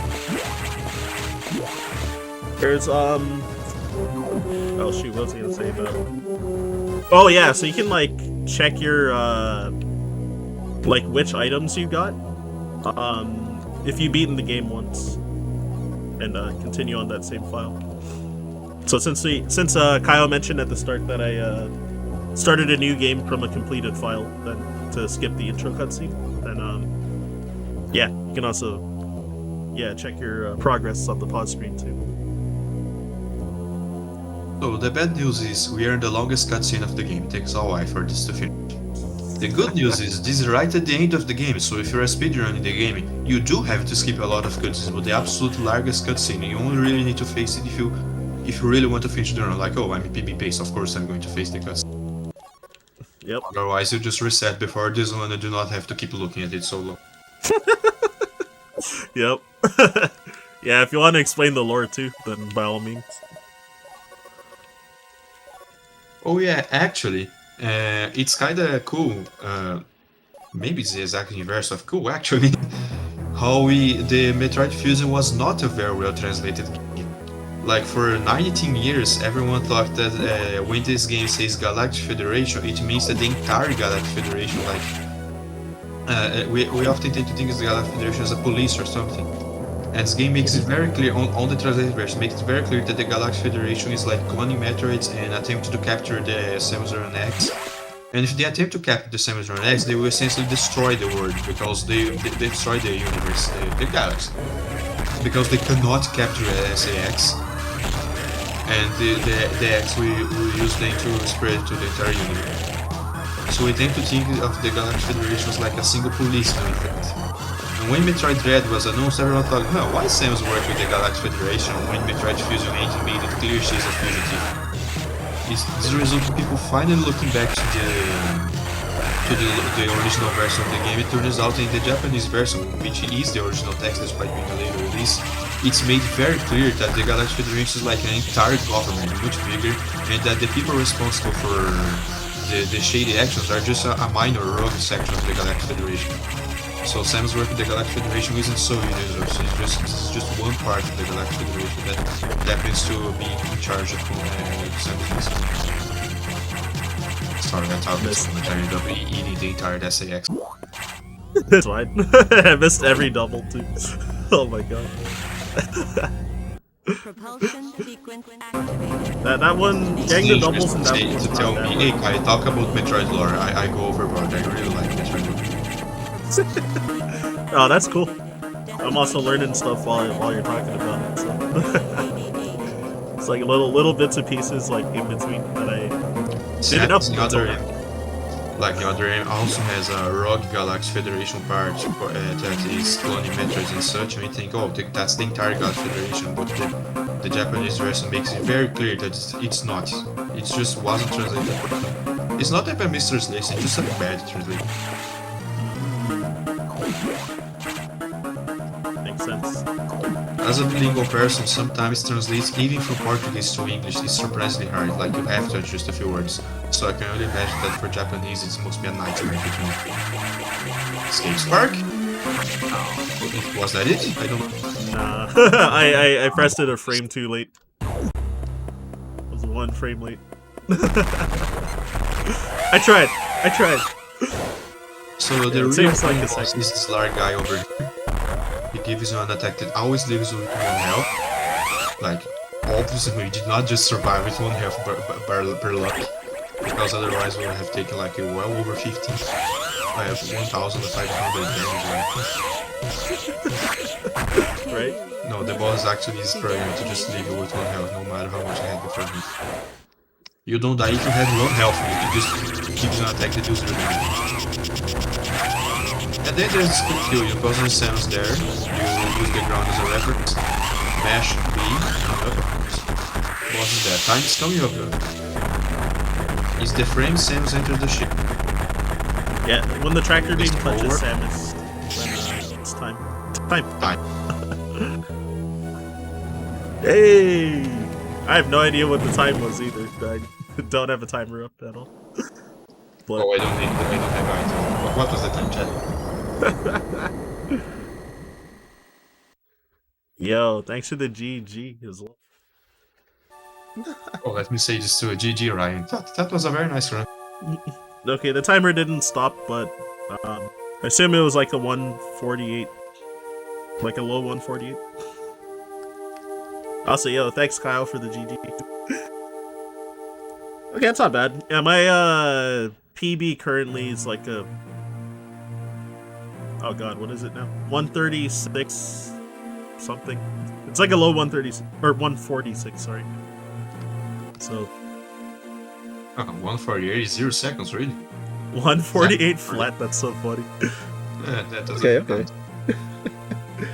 Yeah, last time I ran this category to marathon, then I was doing I was like, alright, I'm gonna dedicate a couple days to D-Rust, and then my first run I PB'd by like almost 4 minutes, so I got a That's cool, actually.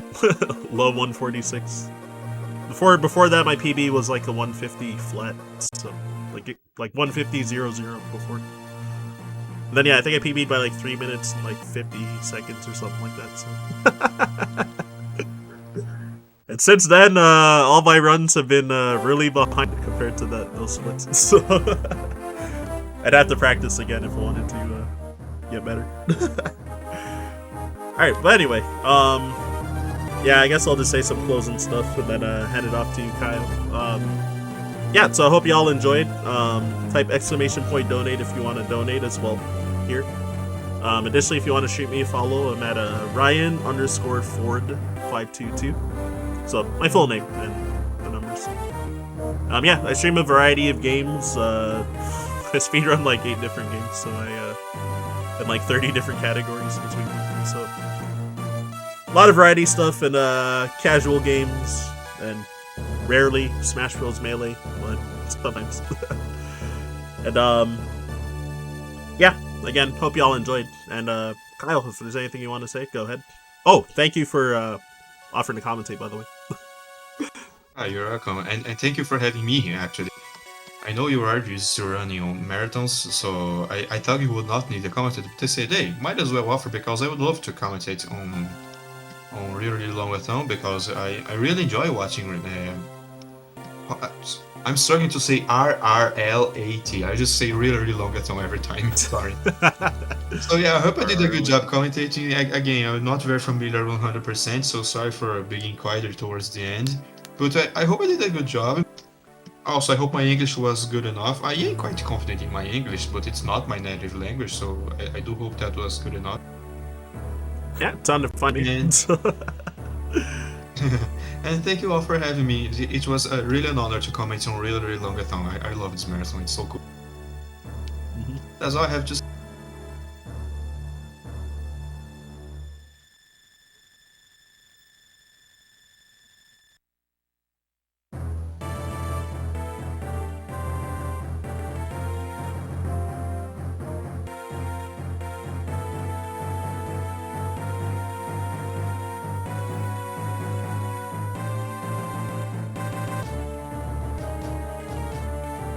Oh shoot, hello?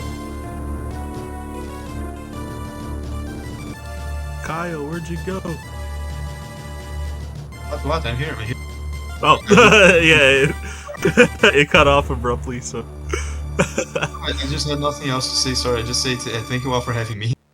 Oh, no problem. Alright, so 1:12 in-game time, that's not bad.